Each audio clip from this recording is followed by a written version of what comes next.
Assalamualaikum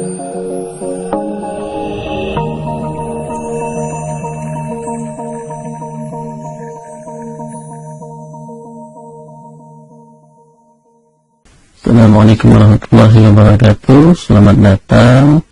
Salam Budi Luhur. Baik, hari ini kita sudah sampai di pertemuan ke-6. Jadi di pertemuan sebelumnya kemarin kita sudah membahas distribusi binomial. Kemudian kita sudah masuk ke distribusi hipergeometrik. Nah, hari ini kita akan melanjutkan kembali pembahasan kita mengenai terkait dengan variabel acak, yaitu distribusi Poisson. Apa yang dimaksud dengan distribusi Poisson? Nah, nanti kita akan lihat. Nah, ini sebaran Poisson. Percobaan Poisson itu adalah banyaknya hasil percobaan yang terjadi selama selang waktu tertentu atau di suatu daerah tertentu. Nah, jadi di sini kita lihat bahwa nanti akan kita tentukan itu adalah banyaknya kejadian, banyaknya hasil percobaan yang terjadi selama selang. Ini ada istilah lainnya, rentang, itu sama saja. Rentang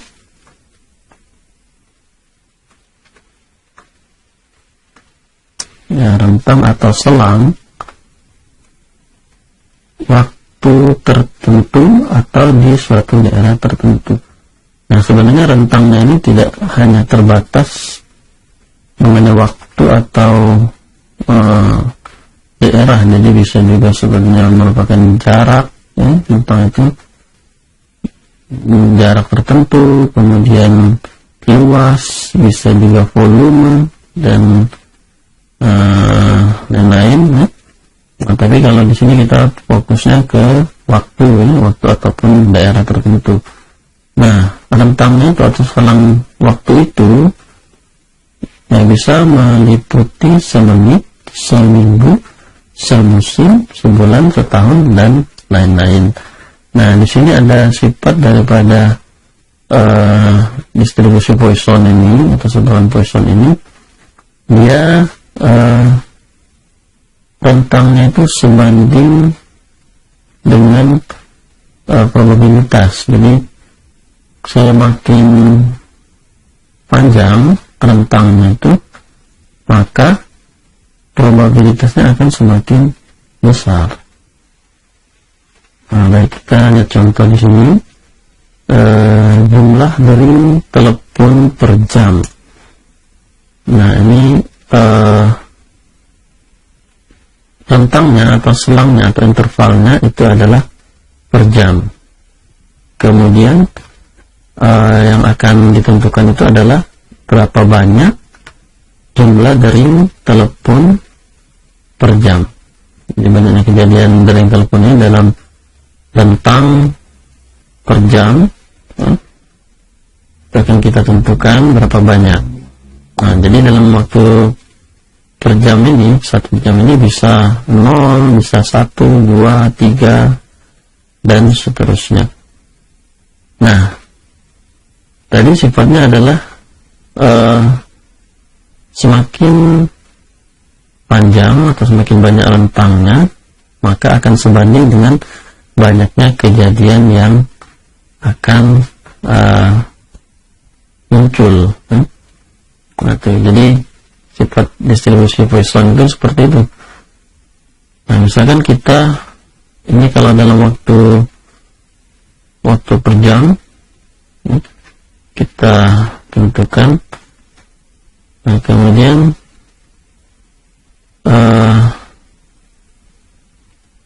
di jam pertama ya tadi misalkan ada 0, 1, 2, 3 dan seterusnya.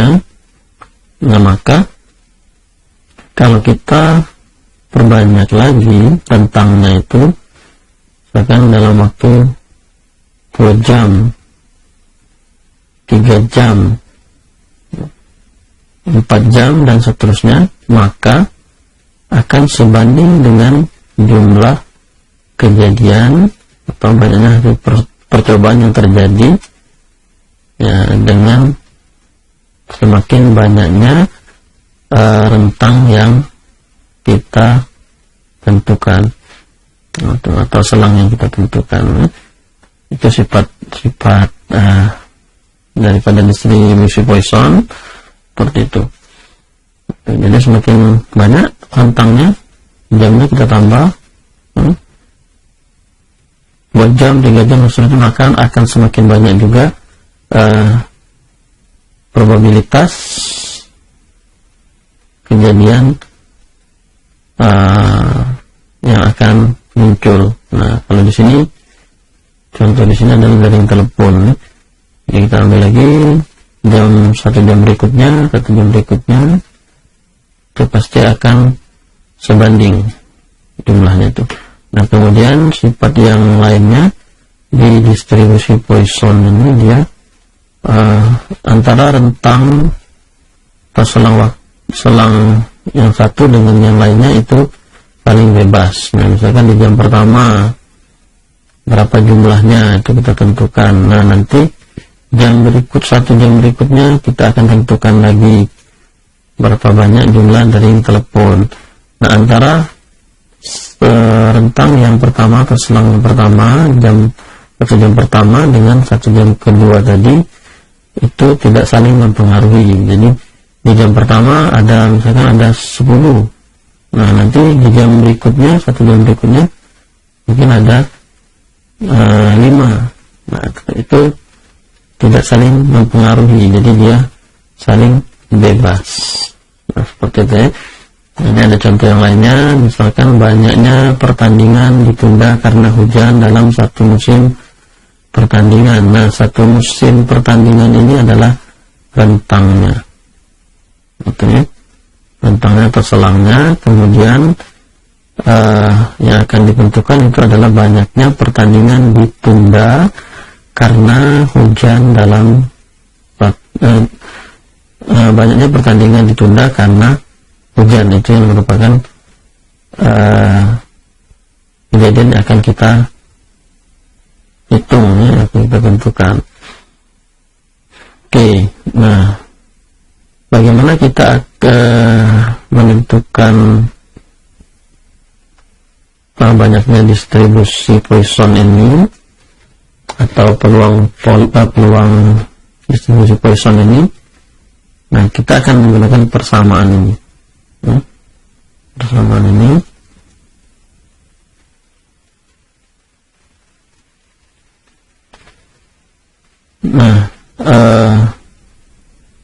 nanti nilai peluang sebaran Poisson yang tergantung pada min. Min yaitu rata-rata banyaknya hasil percobaan yang terjadi selama selang waktu tertentu atau daerah yang diberikan. Nah, jadi dia nanti kita akan punya asumsi dulu rata-ratanya. Jadi rata-rata banyaknya hasil percobaan misalkan dalam 1 jam itu berapa. Nah, nanti baru kita tentukan probabilitasnya dengan menggunakan persamaan seperti. Nah, jadi persamaannya adalah E, ini bilangan natural, ya, dipangkatkan dengan rata-ratanya minus rata-ratanya, kemudian rata-rata dipangkatkan X-nya. Jadi X-nya berapa kejadiannya dibagi dengan X faktorial. Jadi berapa faktorial daripada X-nya. Nah, itu. Jadi E ini adalah bilangan natural. Itu merupakan suatu konstanta yang nilainya sebanding dengan 2,71828 sekian. Nah, ini konstanta, jadi nilainya sudah seperti ini, sudah seperti ini. merupakan ketetapan. Oke, kemudian X-nya itu adalah banyaknya unsur berhasil dalam sampel. Nah, jadi kalau di contoh-contoh tadi, kalau ini yang dianggap berhasil itu adalah jumlah dering teleponnya. Kalau yang di sini banyaknya pertandingan ditunda. Walaupun di sini ditunda, tapi dalam kasus ini yang ditunda inilah yang merupakan berhasilnya, maksudnya yang akan ditentukan atau dihitung itu. Oke, kemudian ini sudah tahu di sebelumnya mu itu adalah rata-rata keberhasilan. Nah, perhatikan rumus yang digunakan.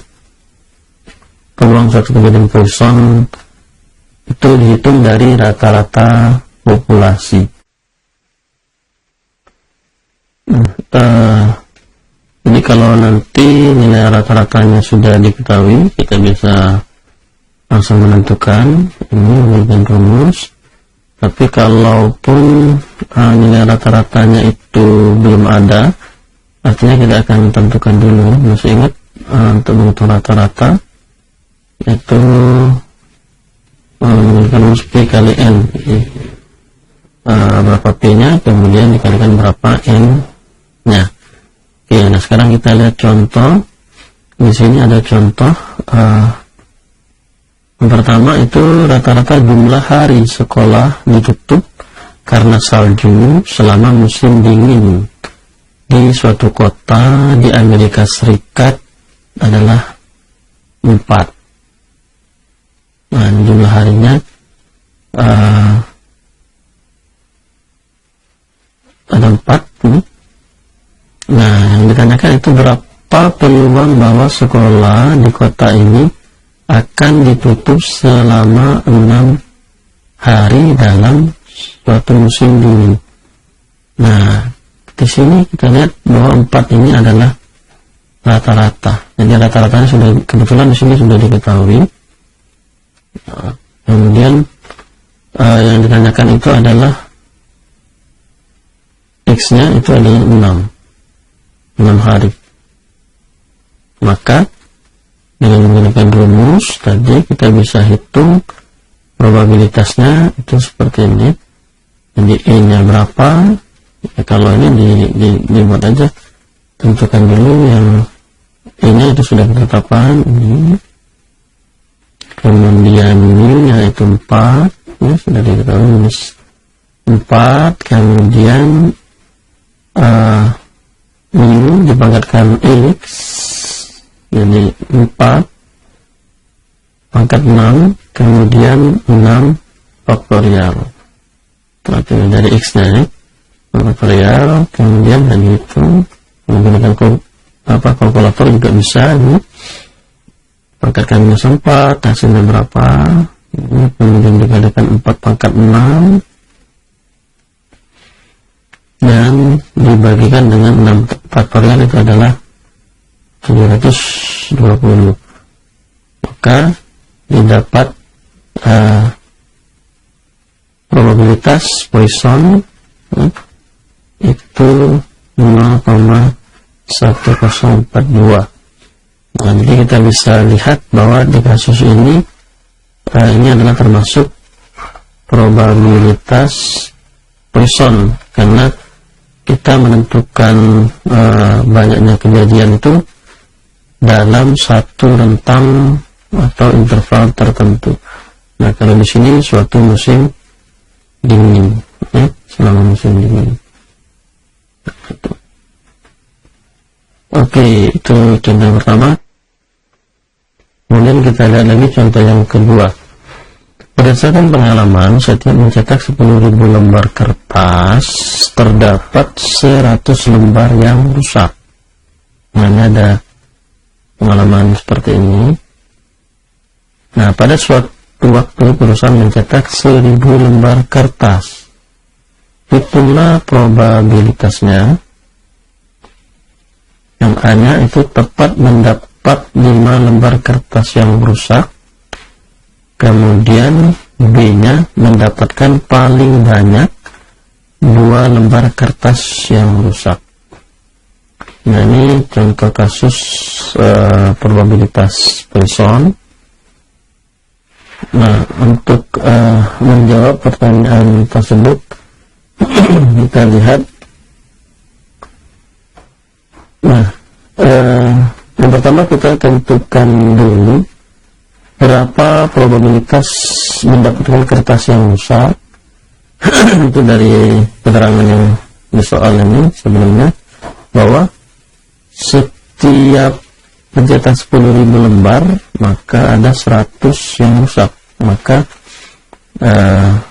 kita bisa tentukan probabilitasnya itu adalah 100 dibagi 10.000, yaitu 0,01.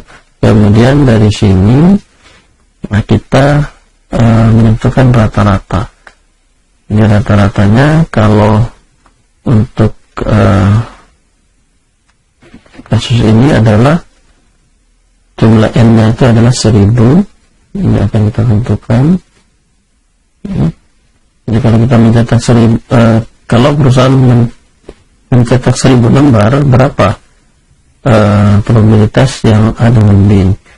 Nah, jadi untuk rata-ratanya kita tentukan dulu probabilitasnya 0,01, kemudian dikalikan dengan N-nya. N-nya itu adalah 1000. Jadi 1000 dikali 0,01, maka dapatlah nilai X, nilai rata-ratanya itu adalah 10. Nah, kemudian untuk menentukan probabilitas Poissonnya, itu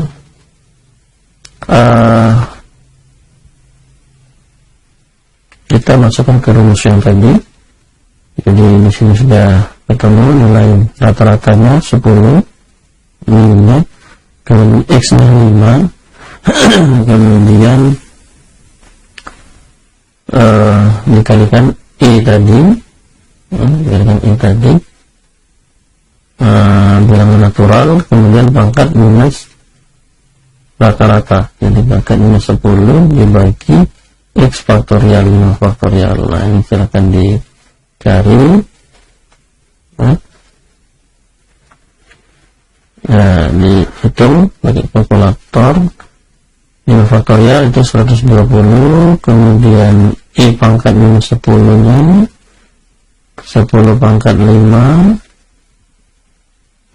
berarti 10 pangkat 5 berarti 100.000 dikalikan ini dibagi ini, dapatlah nilai P untuk tepat 5 itu adalah 0,0375. Nah, kemudian untuk menentukan yang mendapatkan paling banyak 2 lembar kertas, paling banyak, berarti itu nilai X-nya lebih kecil atau sama dengan 2. Nah, itu yang di bawah 2. Ini di bawah 2 berarti kita akan cari probabilitas masing-masing untuk X0 nya berapa, kemudian X1 nya berapa, kemudian X2 nya berapa. Nanti tinggal masukkan ke rumus, sesuaikan aja. Untuk X0 berapa nilainya, kemudian X1 nya berapa, X2 nya berapa, nanti kita jumlahkan. Nah, itu hasilnya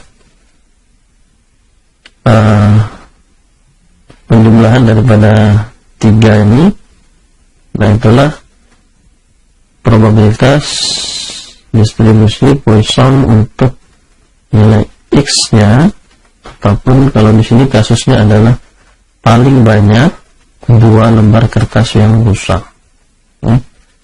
Jadi kita hanya menghitung yang dari 0 sampai 2 saja. Nanti kalian bisa cari, dicoba menggunakan masukkan ke rumus ini, kemudian dihitung hasilnya masing-masing, kemudian dijumlahkan. Oke. Nah, ini tadi ada contoh. Lihat tabel untuk menentukan ini, kita juga bisa pakai tabel Poisson. Nah, tinggal disesuaikan untuk nilai X berapa. Kalau di sini contoh tadi adalah X6 hari. Kemudian X6 rata-ratanya itu 4. Nah, ini rata-rata 4. Kita pakai lambda nih. Saya juga. Nah, itu untuk 4. Rata-rata 4. Kemudian untuk X-nya 6. Maka didapatkanlah nilai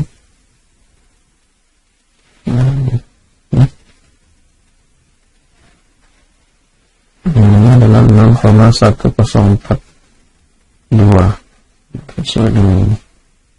Oke ya. Nah, baik, itu untuk distribusi Poisson ya.